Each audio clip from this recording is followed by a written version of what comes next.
Jenis yang pertama itu adalah hipotetis. Ya, ada namanya hipotetis. Itu premis satunya P maka Q. Itu diperhatikan ya PowerPoint-nya biar nggak bingung ya. Karena kita kan fokusnya sedang dalam bermasalah, makanya tidak bisa ditampilkan di depan. Diperhatikan apa PowerPoint yang kakak kirim ya, biar tidak bingung. Kemudian hipotetis ini premis satunya P maka Q, premis duanya Q maka R. Berarti kesimpulannya adalah P maka R. Jika perencanaan wilayah sungai penuh buruk, maka sarjana teknik panik. Jika sarjana teknik panik, maka Ridho sedih. Nah, kesimpulannya apa? Iya, jika perencanaan wilayah sungai penuh buruk, maka Ridho akan sedih.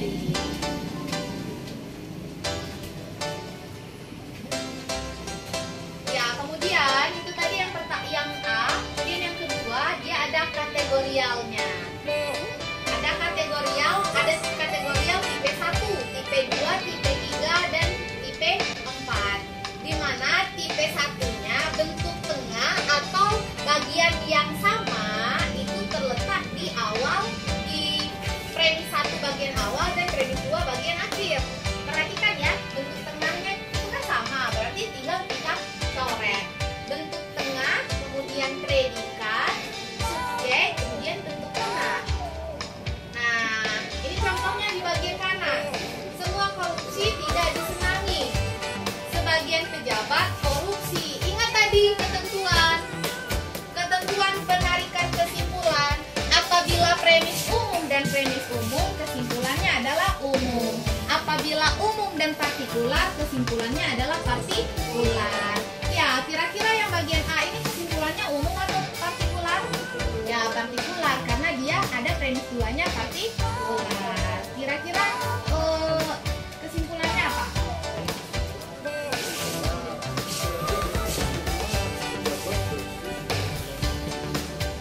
Semua korupsi tidak disenangi.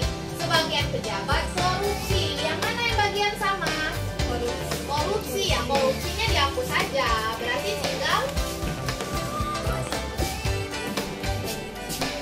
sebagian ya, karena dia partikular. Sebagian pejabat tidak disenangi. Nah, itu kesimpulannya. Paham ya? Oke, kita coba lagi yang tipe 2. Dia ada predikat, kemudian bentuk tengah, subjek, kemudian bentuk tengah. Nah, contohnya, semua yang halal dimakan menyehatkan. Sebagian makanan tidak menyehatkan. Bentuk tengahnya yang mana? Menyehatkan ya, menyehatkan dihapus saja. Berarti kesimpulannya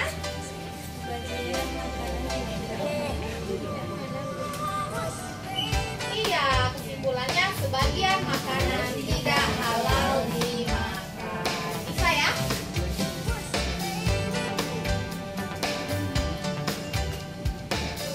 Oke, lanjut ya yang keempat. Yang ketiga ya. Yang ketiga ini kebalikan yang kedua. Seluruh PNS adalah ASN. Sebagian PNS suka bolos kerja. Bentuk tengahnya yang mana? PNS ya. Berarti dia seluruh sebagian, maka kesimpulannya partikular. Kira-kira kesimpulannya apa? Sebagian yang bolos kerja adalah ASN. Iya, sebagian yang bolos kerja adalah ASN. Ya, yang terakhir, tipe 4. Semua mahasiswa UI ber-IQ tinggi. Sebagian yang ber-IQ tinggi susah bersosialisasi. Jadi kesimpulannya? Ya, partikular ya. Sebagian yang susah bersosialisasi adalah mahasiswa UI. Ya, yang lain? Sebagian yang susah bersosialisasi adalah mahasiswa UI, ya.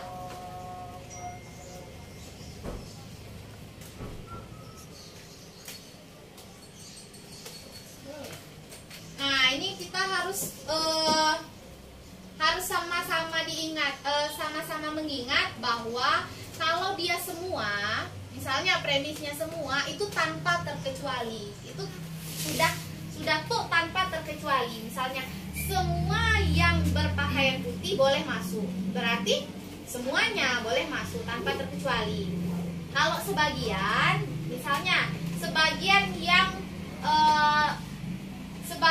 yang memakai sepatu putih, sebagian misalnya di kelas ini, sebagian yang ada di kelas A memakai kacamata, berarti sebagiannya bagaimana? Tidak memakai kacamata. Kalau dikatakan sebagian yang berada di kelas ini mengenakan baju berwarna hitam, berarti sebagiannya belum tentu berwarna hitam, bisa jadi warna putih, warna lain, merah, kuning, hijau, dan lain sebagainya.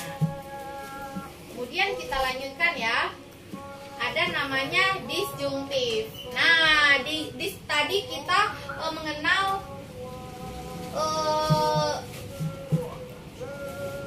yang bagian C ini masih dalam silogisme ya. Dia yang pertama ada hipotetis, kemudian kategorial, yang ketiga adalah disjunktif. Disjunktif itu dia menggunakan atau, menggunakan kata atau. Premis 1 P atau Q, premis 2-nya negasi Q, kemudian kesimpulannya adalah P.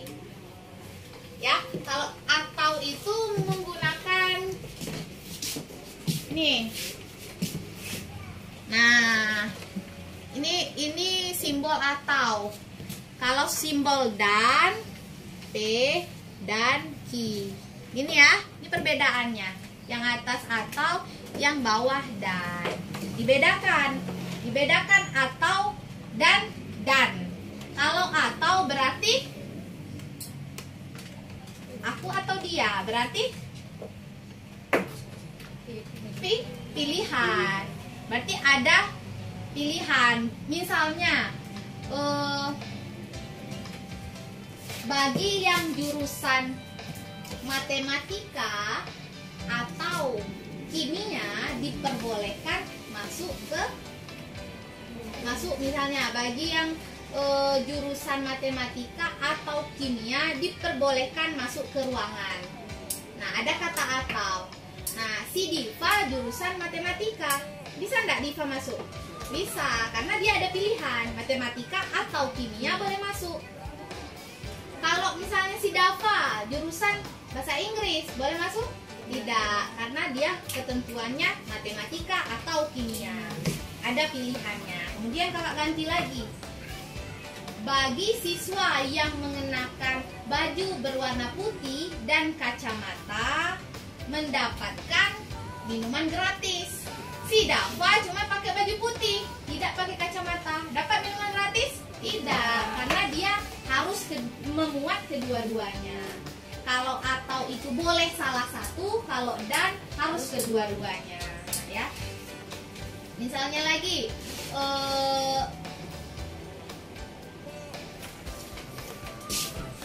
jika ingin lulus, misalnya, jika ingin lulus masuk perguruan tinggi, harus bisa berbahasa Inggris dan berbahasa Indonesia yang baik dan benar. Sedangkan si Rahmat ini cuma bisa berbahasa Indonesia yang baik dan benar. Berarti Rahmat tidak bisa masuk. Kesimpulannya Rahmat ya tidak bisa masuk. Tapi kalau bagi yang mau masuk UI, misalnya harus bisa berbahasa Inggris atau berbahasa Jerman. Si Rahmat ini pandai berbahasa Jerman, tapi tidak bisa berbahasa Inggris. Bisa dia masuk? Bisa, ya. Oke, kemudian Assalamualaikum warahmatullahi wabarakatuh. Pada hari ini kita akan mempelajari materi pembelajaran yaitu telling the time, menceritakan tentang waktu. Yang penting sekali, bantu sesegera mungkin subscribe, like, and share. Selamat menyaksikan. Assalamualaikum warahmatullahi wabarakatuh. Halo semuanya, kembali lagi di channel YouTube Golden Core.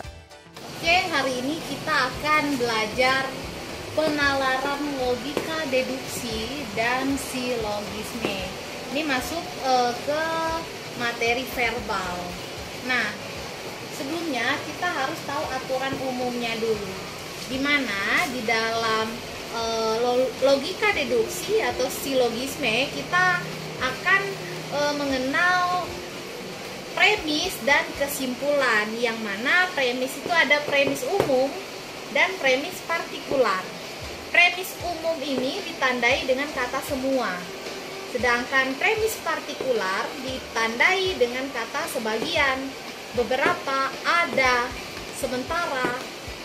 Berarti kalau semua ini mencakup semuanya, kalau premis umum ini mencakup semuanya, berarti premis partikular ini sebagiannya. Kalau misalnya dikatakan semua siswa kelas A berbadan gemuk, berarti semuanya, tidak ada yang berbadan kurus. Tetapi kalau dikatakan sebagian siswa kelas A berbadan gemuk, otomatis sebagiannya lagi ada yang berbadan kurus atau ada yang berbadan tidak gemuk. Kemudian di dalam penarikan kesimpulan, ini apabila premis satunya premis umum, premis duanya premis umum, berarti kesimpulannya juga premis umum. Kemudian apabila premis satunya umum, kemudian premis duanya adalah premis partikular, maka kesimpulannya adalah premis partikular, adalah partikular ya. Kemudian kita mengenal dengan ada namanya modus ponens. Di mana modus ponens ini, jika P maka Q, kemudian P, berarti kesimpulannya adalah Q. Saya ulangi, modus ponens ini apabila jika P maka Q, kemudian P, berarti kesimpulannya adalah Q. Kemudian modus tollens. Nah, modus tollens ini jika P maka Q, kemudian negasi Q, ini tanda negasi ya, negasi atau ingkaran. Berarti jika P maka Q, ingkaran dari Q, berarti kesimpulannya adalah negasi P. Ingkaran ini maksudnya jika Q ini gemuk, berarti negasi gemuk adalah ingkaran dari gemuk, berarti tidak gemuk. Berarti kalau kurus, ingkarannya adalah tidak kurus, gitu ya. Oke, sekarang kita masuk ke contoh soalnya. Nomor 1, jika binatang itu kerbau, maka binatang itu berkaki 4. Nah, jika binatang itu kerbau, maka binatang itu berkaki 4. Ternyata binatang itu kerbau, berarti kesimpulannya adalah binatang itu sudah pasti berkaki 4. Atau bisa kita buat, jika binatang itu kerbau, ini kan P ya, maka binatang itu berkaki 4. Nah, ini Q-nya. Ternyata binatang itu kerbau, berarti itu adalah P. Nah, berarti tadi modus ponens ini ya, jika P maka Q, kemudian P, berarti kesimpulannya adalah Q. Q apa? Binatang itu berkaki 4. Jadi jawabannya adalah binatang itu berkaki 4. Oke, kita lanjutkan nomor 2. Jika Bima lulus ujian, maka ia mendapatkan beasiswa.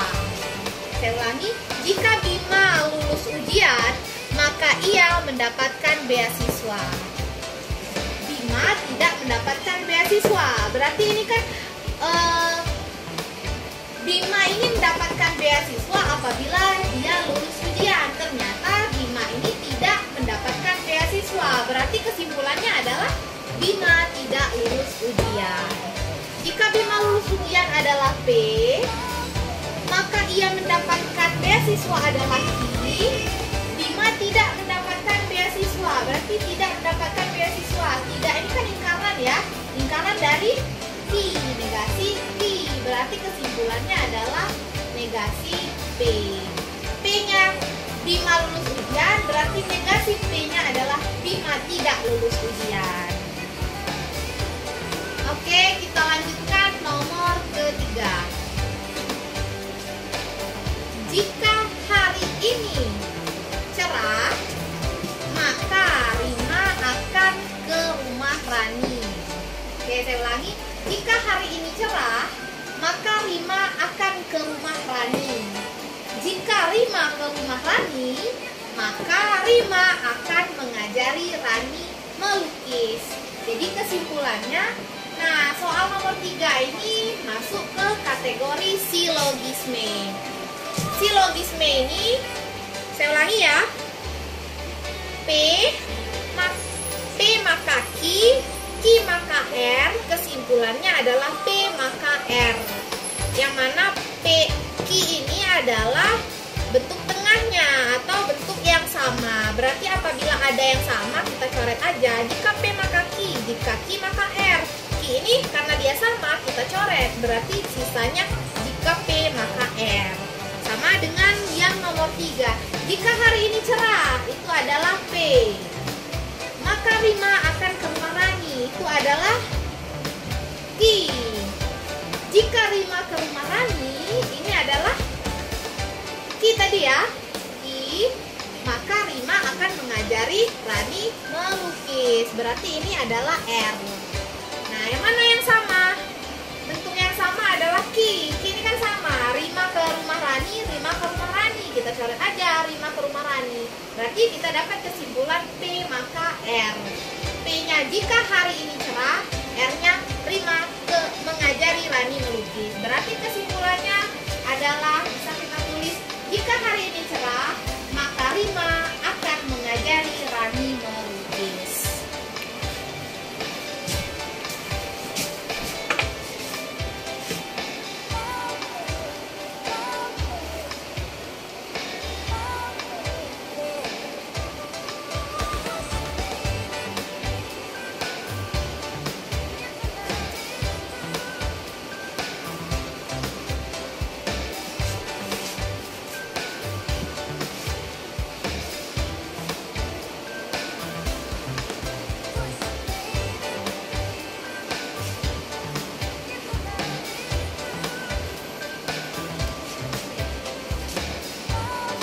Demikianlah yang dapat kami berikan materi pelajaran pada hari ini. Jangan lupa subscribe, like, and share. Demikian, assalamualaikum warahmatullahi wabarakatuh. Karam dia.